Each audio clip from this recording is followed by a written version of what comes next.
वहीं जाके घोषणा करो कि भाई हम जो है ये करने जा रहे हैं, हमारा ये जो है मतलब वो चीज है। आप करने क्या जा रहे हो ये बताओ ना, आपने किया क्या आप वो बता रहे हो। जो आपने कर दिया उससे कोई फायदा तो होना नहीं है। जो आप करने जा रहे हो वो लोग सुनेंगे। आप जनरल राहुल तो क्या था, बच्चा था, उसको पप्पू सिद्ध भी कर दिए थे लोग, मंद बुद्धि भी बोल रहे हैं, हाँ बहुत सारी चीजें ज्यादा भी बोल रहे क्यों? हैं। क्योंकि वो उसे जो है अपनी विरासत का पता नहीं था। उसको जो लोग बोल देते थे उसमें उलझ जाता था। उसकी विरासत क्या है। और नेहरू की इतनी आलोचना कर दी गई कि वो अपनी पीढ़ी पर, अपनी विरासत पर भी ध्यान नहीं दिया। उसके दिमाग में मतलब इतना उसको कर दिया गया कि वहां से भी सबक ना ले। लेकिन जो कांग्रेस का, जो नेहरू का और इन सब का जो है ये जो पीरियड था, वो कांग्रेस की एक बेसिक पॉलिसी है। एक एक जिसको कहते हैं कि जो मूल है कांग्रेस का। कांग्रेस का मूल क्या है? समावेशी। और मैंने एक मित्र से ऐसी कहा था, और जब मैं कांग्रेस को बिल्कुल उतना लाइक नहीं करता था, मैंने कहा क्या आप कांग्रेस कांग्रेस किए रहते हो। उन्होंने कहा भाई हमें भी कांग्रेस से कोई प्रेम नहीं है। बात यह है कि कांग्रेस के साथ गरीब आदमी भी है, मजदूर भी है, नौकरी करने वाला भी, ये एक समावेशी है। पार का नारा दिया, लेकिन जो केमिस्ट्री जिधर जा रही है वो कांग्रेस जो है, इन्होंने तो घोषणा की और कांग्रेस 400 पार का आने वाले दिनों में सपना देख सकती है, ऐसा भी कहा जा रहा है।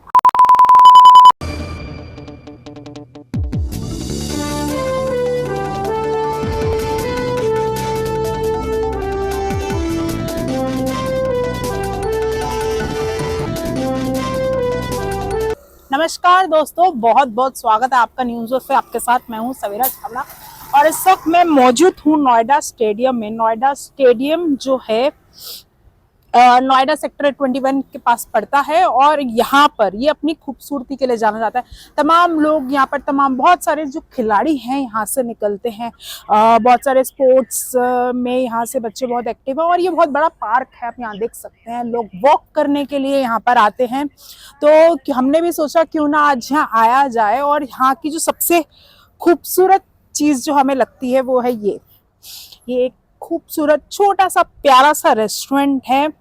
और यहाँ हम आए थे तो हमें हमारे साथी, हमारे सीनियर जिन्होंने हमारे साथ काम किया है वो हमें मिल गए और उनसे आज हम सोचा कि क्यों ना चाय पे चर्चा की जाए, चाय पे बात करते हैं। चाय पे तो उनसे हम जानने की कोशिश करते हैं थोड़ा सा जो देश में हालात हैं, जो माहौल है, उनको लेकर वो क्या सोचते हैं। श्रीकांत सर जी हमारे साथ मौजूद है। सर बहुत बहुत स्वागत है आपका। तो सर अपनी चाय के साथ और हमारी कॉफी जो है वो आ चुकी है। आज हम बात करेंगे कुछ तमाम मुद्दों पर। सबसे पहले तो सर कैसे हैं आप? ठीक है, और यहाँ बड़ा अच्छा लगता है। कैसी चाय आपकी? मैं यहाँ अक्सर आके चाय पीता हूँ क्योंकि बहुत ही कल्चर मैनर में जो है ये चाय की दुकान है। तो चाय से ज्यादा यहाँ बैठना अच्छा लगता है। यहाँ की खूबसूरती, ग्रीनरी इतनी है कि बस मन करता है कि यहाँ पे थोड़ा वक्त बिताया जाए। और सवेरा जी आपके आने से थोड़ा सा और अच्छा लग रहा है। अरे सर बस मुलाकात हो जाती है आपसे इसी बहाने। ठीक है सर, हम थोड़ा सा शुरुआत करते हैं चर्चा पे। तो चर्चा के कुछ आज मुद्दे रहेंगे हमारे पास, 2-3 मुद्दे ये रहेंगे। पहला मुद्दा सबसे बड़ा तो यही है, देश के प्रधानमंत्री मोदी विदेश गए हैं और वहां पर एक ऐसा बयान बोल देते हैं कि एक उनकी पहले जो सांसद है, एक अभिनेत्री बोल जाती है 2014 से पहले हमें आजादी नहीं मिली थी, और आज उन्होंने बोल दिया कि 2014 से पहले देश के हालात बहुत खराब थे। तो क्या ये एक प्रधानमंत्री को शोभा देता है? देखिए, सही में कहा जाए तो मोदी जी को यहाँ आजकल कोई सुन नहीं रहा है। तो जब आपको कहीं कोई सुनता नहीं तो आप कोई दूसरी जगह ढूंढते हो कि वहां मेरी कोई शायद सुने। कुछ ऐसा मोदी जी बार बार करते हैं और इस बार भी कर रहे हैं कि वो जाके विदेश में बोल रहे हैं। और आपको याद होगा कि अगर इसी तरह का राहुल गांधी करते हैं ना तो कहा जाता है कि विदेश में हमारा नाम बदनाम कर दिया, ये कर दिया। ये नहीं पता इन लोगों को कि विदेश और देश में कोई अंतर नहीं रह गया। ये इंटरनेट जो है ना, इसका क्या है, www. वर्ल्ड वाइड वेब्स है। इसका नाम ही है कि पूरे विश्व में चलने वाला। अब कहीं भी बात करो, आज हम बात कर रहे हैं ये पूरी दुनिया में जा रहा है। तो वैसे वो चाहे वहां जाके बात करे चाहे यहाँ जाके बात करे। पहली बात तो ये है। दूसरी बात ये है कि हम लोग बात कर रहे हैं, हम लोगों ने ईमानदारी से बता दिया ये चाय की दुकान है, ये है, फला है। हम ये भी बोल सकते हैं कि नोएडा स्टेडियम में हमारा डंका बज गया, देखो यहाँ मेरा कितना स्वागत किया जा रहा है, मुझे चाय ऑफर की जा रही है। हम ये भी बोल सकते हैं ना। बिल्कुल सही। तो सच और झूठ में ये अंतर होता है। क्या जरूरत है ये बोलने की हमारा डंका बज रहा है? अरे जो सही बात है हम तो देखते हैं, अगर कोई मुझे कहीं स्वागत मिलता है तो हम वो दिखाते हैं, और अगर कहीं हम अपने रिसोर्सेज से चाय पानी करते हैं वो बताते हैं। सच बोलने में क्या जाता है? सही बात है। हम अपने पैसे की चाय कॉफी पी रहे हैं या कोई हमको ऑफर कर रहा है, तो क्या अंतर है दोनों में? मेन चीज तो है चाय कॉफी पीना और सही बात करना। तो मैं ये कहना चाहता हूँ कि सही बात होनी चाहिए। आप चाहे रूस में जाके बात करें या इंडिया में बात करें, बात सत्य होनी चाहिए, ये है। और सोचते हैं कि यहाँ पे विदेश के लोग मूर्ख हैं, यहाँ हम मूर्ख बना देंगे, लेकिन वो चीज तो इंडिया में भी दिखाई पड़ रही है। और आप यूट्यूब चैनल देखो, सब लोगों ने कह दिया कि मास्को में भी झूठ। झूठ लोग पकड़ लेते हैं ना। आज इंटरनेट की दुनिया में तुरंत वीडियो आ गया, मास्को में भी झूठ। सही बात है। क्या रह गया? झूठ। देखिए झूठ जो है, मैं कहता हूँ कि झूठ बोलिए, लेकिन मैं उसका कदर करता हूँ जो झूठ बोले पकड़ा ना जाए। लेकिन जो झूठ बोले तुरंत पकड़ा जाए, ये तो क्या कहते हैं कि एक निर्लज्जता है। कहीं ना कहीं ये रहा कि मोदी जी के झूठ पकड़े गए हैं, तो ये जो चुनावी नतीजे आए ये उसी का ही नतीजे हैं। नहीं, सच में कहा जाए, और आपने बहुत सही समय पे बहुत सही सब्जेक्ट पे आपने छेड़ दिया है, और मैं सोच रहा था कि आप यही सब्जेक्ट उठाएंगे, और आपने वही सब्जेक्ट उठाया। क्यों? क्योंकि देखिए सब में आत्मा एक है, जो सोचने वाला है सब में लगभग एक ही है। बात यह है कि 3 राज्यों के चुनाव होने जा रहे हैं, और ये बात हर पत्रकार के मन में है। वो नहीं भी चाहेगा, अनजाने में भी यही विषय छेड़ देगा। क्यों? कि अब वो जो है रूस जाके चुनाव प्रचार कर रहे हैं चुनाव प्रचार ही। तो चुनाव प्रचार करो, लेकिन झूठ तो ना बोलो।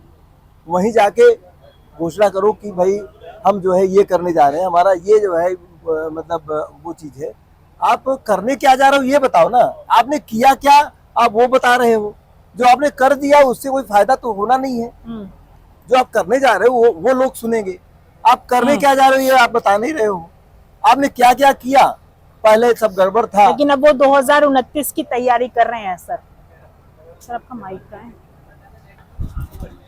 2029 की तैयारी कर रहे हैं। वो जो है 29 नहीं, वो 24 घंटे तैयारी में रहते हैं। वो 24 आवर इंटू 7 रहते हैं चुनावी मोड में। और हम लोग जानते नहीं है वो कहाँ बैठते हैं। हमको लगता है कि वो बाथरूम भी जाते होंगे ना, तो वहां से भी सोच के चुनावी लाइन आते हैं, बोलते हैं। देश के प्रधानमंत्री है, काहे ऐसे बोल रहे हैं उनके बारे में? भाई 24 घंटे चुनाव प्रचार नहीं ठीक है ना। आपकी इमेज क्या बनती है कि आप सत्ता के लिए कर रहे हो। जिस संगठन से आप प्रधानमंत्री बने हो उस संगठन से बात करिए। वो क्या कहते हैं? संघ क्या कहता है? संघ कहता है कि हमारा चुनाव से कोई लेना देना नहीं है।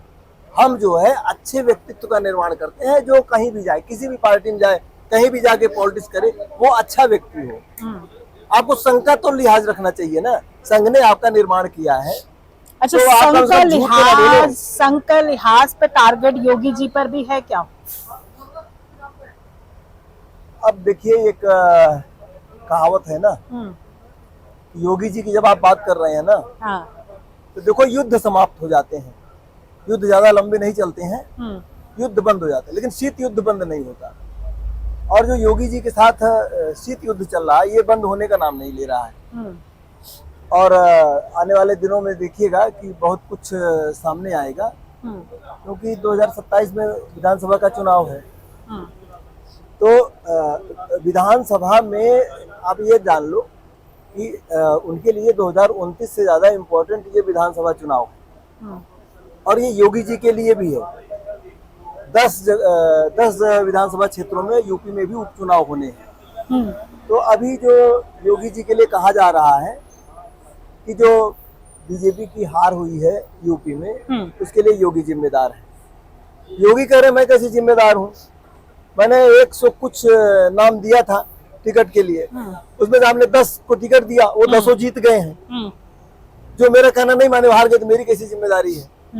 लेकिन फिर भी क्या है कि शीत युद्ध ऐसा होता है ना कि लोग मानते नहीं, सच को स्वीकार नहीं करते। तो ठीकरा जो है हार का योगी जी पर दिया गया है। नहीं, भारी बाकायदा संघ के नेता आए हैं यूपी में, लखनऊ में डेरा डाले हुए हैं, सबकी क्लास लगा रहे हैं। और यही सोचो कि योगी जो है, जैसे हम लोग नौकरी करते थे ना, हमारी क्लास लगती थी, कोई गलती चली गई ना, उस तरीके से योगी जी का हाल है।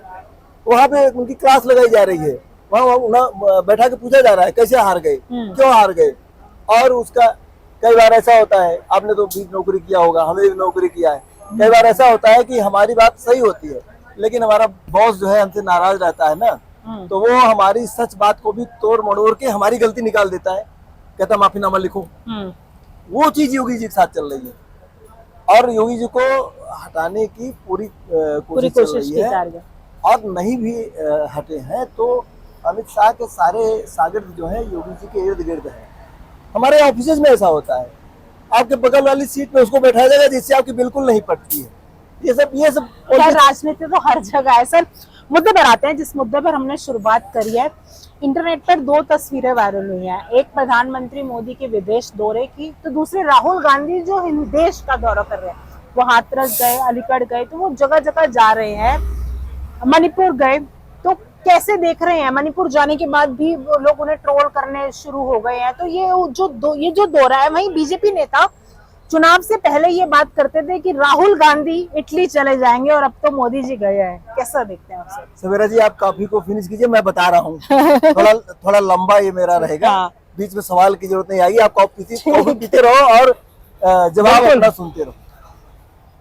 देखो, ट्रोलिंग तो इस लेवल तक हो रही है। हमारे एक मित्र ने एक वीडियो भेजा था, अब पता नहीं वो वीडियो सही था कि गलत था, लेकिन एक लड़की का जीन्स उतार करके पैंटी में उसको पीटा जा रहा था और वहां पे कैप्शन दिया गया था कि राहुल गांधी यहाँ क्यों नहीं जा रहे हैं, राहुल गांधी यहाँ क्यों नहीं जा रहे हैं। अब वो बताया जा रहा है कि वो बंगाल की तस्वीर है। हालांकि मैंने उसमें कमेंट लिख दिया था कि भाई यहाँ तो हमारे गृह मंत्री को जाना चाहिए, ये कानून व्यवस्था का मामला है। तो इस तरह के ट्रोल जो हैं, इस लेवल के ट्रोल हो रहे हैं कि ये बताया जा रहा है कि जैसे कि राहुल गांधी जगह जगह जाकर कोई गलती कर रहे हैं। और एक बात आपको बता दें, राहुल गांधी के दौरों पर मैं बता दूं, बहुत बड़ी बात है जी। ये शायद आपको कोई गोदी मीडिया ये नहीं बताएगा, कहीं भी आपको ये चीज नहीं मिलेगी जो मैं बताने जा रहा हूँ। दरअसल राहुल तो क्या था, बच्चा था, उसको पप्पू सिद्ध भी कर दिए थे लोग, मंदबुद्धि भी बोल रहे हैं, हाँ बहुत सारी चीजें ज्यादा भी बोल रहे हैं। क्योंकि वो उसे जो है अपनी विरासत का पता नहीं था। उसको जो लोग बोल देते थे उसमें उलझ जाता था, उसकी विरासत क्या है। और नेहरू कितनी आलोचना कर दी गई कि वो अपनी पीढ़ी पर, अपनी विरासत पर भी ध्यान नहीं दिया। उसके दिमाग में मतलब इतना उसको कर दिया गया कि वहां से भी सबक ना ले। लेकिन जो कांग्रेस का, जो नेहरू का और इन सब का जो है, ये जो पीरियड था, वो कांग्रेस की एक बेसिक पॉलिसी है, एक जिसको कहते हैं कि जो मूल है कांग्रेस का। कांग्रेस का मूल क्या है? समावेशी। अब मैंने एक मित्र से ऐसे कहा था, और जब मैं कांग्रेस को बिल्कुल उतना लाइक नहीं करता था, मैंने कहा क्या आप कांग्रेस किए रहते हो? तो उन्होंने कहा भाई हमें भी कांग्रेस से कोई प्रेम नहीं है। बात यह है कि कांग्रेस के साथ गरीब आदमी भी है, मजदूर भी है, नौकरी करने वाला भी, ये एक समावेशी है। अब आपने ही कहा था कि अभी एक दलित सांसद ने जो है टिप्पणी कर दी थी, उन्होंने बोल दिया है कि मोदी सरकार, ये भले कहते हैं सबका साथ सबका विकास, लेकिन वो हो नहीं रहा है, वो हो नहीं रहा है। आप ये बताओ कि क्या स्टूडेंट को साथ है जिनका नीट का पेपर लीक हुआ है, क्या उनके साथ खड़े हैं? क्या उनका विकास हो रहा है? क्या उनको नौकरी मिल रही है? तो कहने का मतलब ये है कि अब राजीव गांधी के बाद कांग्रेस को एक ऐसा नेता मिल गया है जिसने अच्छा बुरा सारा समीक्षा करके अब वो फिर उसी समावेशी विकास पे आ गया है। और ये चीज अब तो लोगों की जुबान पे आ गई है कि कांग्रेस जो है हर किसी की जुबान पे आ रही है हाँ, कि कांग्रेस जो है वो चमत्कारिक रूप से वो अपने पुराने कलेवर को प्राप्त कर रही है। प्राप्त कर। क्यों क्यों कर रही है? आप कहोगे क्यों कर रही है? उसे तो अभी इतनी कम सीटें हैं, बहुमत भी नहीं है, 99 सीटें हैं। 99 सीटें। बात वो नहीं दिखा जाता। एक कहा जाता है ना कि पूत के पांव पालने में दिखाई पड़ते हैं। सही बात। आप वो 99 पे मत जाइए, आप उसके बयान पे जाइए, आप उसके जो है उसकी रणनीति पे जाइए, जिसने खुल करके संसद में कह दिया कि तुम हिंदू नहीं हो, तुम हिंदू नहीं हो। इन्होंने उसको घुमाने की कोशिश की, हिंदुओं को गाली दे रहे हैं।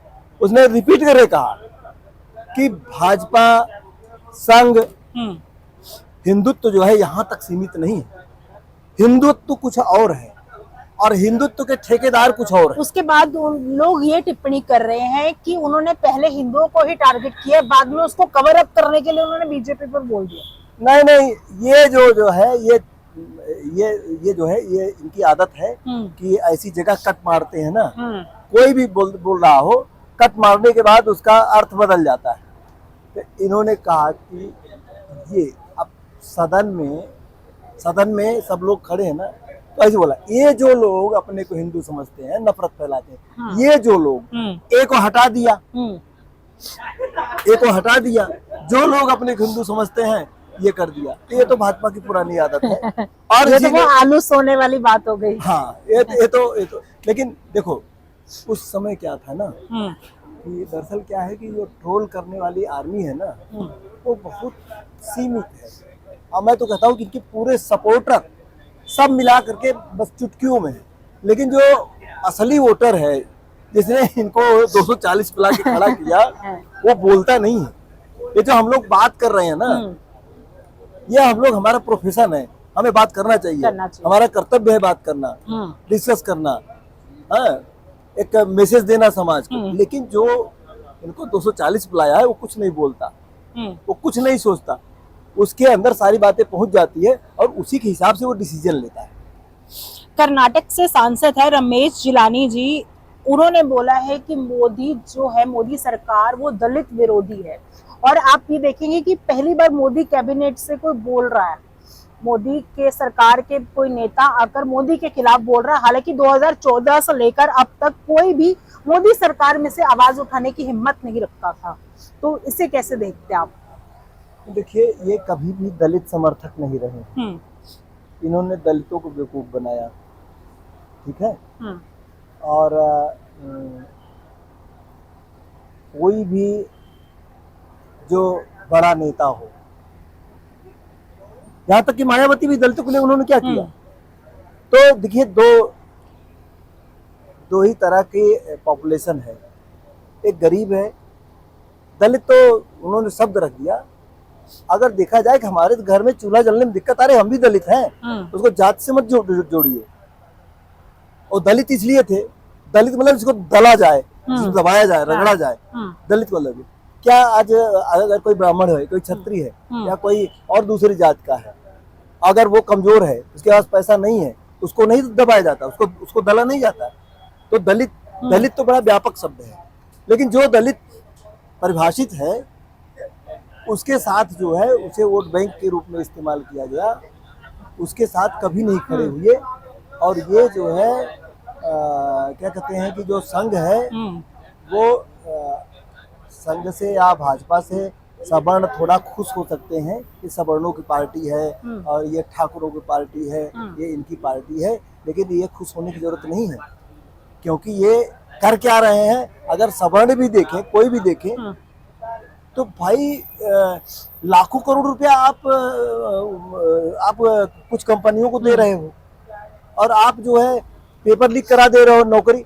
तो जो मतलब मिडिल क्लास है वो भी दलित हो जाता है ना, नौकरी नहीं मिलेगी तो दलित है।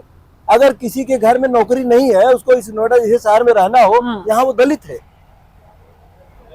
ये जो हमारे एक मित्र थे, उनको ईडब्ल्यूएस में किराएदार थे, तो कह रहे थे कि मैं दलित से भी दलित हूँ, क्योंकि जो EWS का हमारा मकान मालिक है वो मेरा मालिक है, मैं उसके यहाँ किराएदार हूँ। ऐसे कहते थे कि हम दलित में भी महादलित हैं। तो ये जो हम नीट से जोड़ के बात कर रहे हैं कि लोगों को नौकरियां नहीं मिलेंगी तो दलित सब दलित ही हो जाएंगे। एक तरफ मोदी सरकार विकास की बात करती है, वहाँ बाहर जाकर भी वो बहुत नारे लगा रहे हैं कि विकास हुआ है 2014 के बाद। तो किस विकास की बात करते हैं वो? ये नीट शिक्षा वालों के विकास की बात करते हैं या आम लगातार जो प्रोटेस्ट कर रहे हैं लोग, चाहे किसान हो, किसान सुसाइड कर रहा है, तो कौन सा विकास हुआ है? ये दरअसल क्या है ना कि फिगर दिखाने वाला काम करते हैं, ठीक है, ये फिगर दिखाने वाला काम करते हैं। एक देसी कहावत है कि घर में लाके आप हाथी बांध लो, अब वो लोग मेरे पास हाथी है, हाथी नसीन, जिसके पास पहले हाथी होती थी उसको हाथी नसीन कहते थे। लेकिन हाथी खरीदने में घर का सारा बजट खराब हो गया, घर में सब भूखे सो रहे हैं, ठीक है, सब भूखे सो रहे हैं। ऐसे हाथी नसीन से क्या फायदा? इन्होंने 3-4 हाथी पाल लिए हैं, वही हाथी दिखा करके अपना वो देते हैं, बाकी तो सब वैसे ही है। तो ऐसे हाथी नसीन से क्या फायदा? पर कैपिटा इनकम देख लो इंडिया में क्या है। इंडिया जो है बांग्लादेश से भी पीछे है, पाकिस्तान से भी पीछे जा रहा है। तो ये चीज मायने रखती है ना, ये चीज मायने थोड़े रखती है। और जहां भी इस तरह की चीजें हैं, शौक हैं, आप नॉर्थ कोरिया को देख लीजिए। नॉर्थ कोरिया के पास मतलब इतना एटॉमिक पावर है कि अमेरिका को हड़का देता है। लेकिन नॉर्थ कोरिया के लोगों की क्या स्थिति है, वहां का नागरिक कितना मतलब सुखी है, कितना दिक्कत में है, कितना लोकतंत्र है, वो चीज देखा जाता है ना।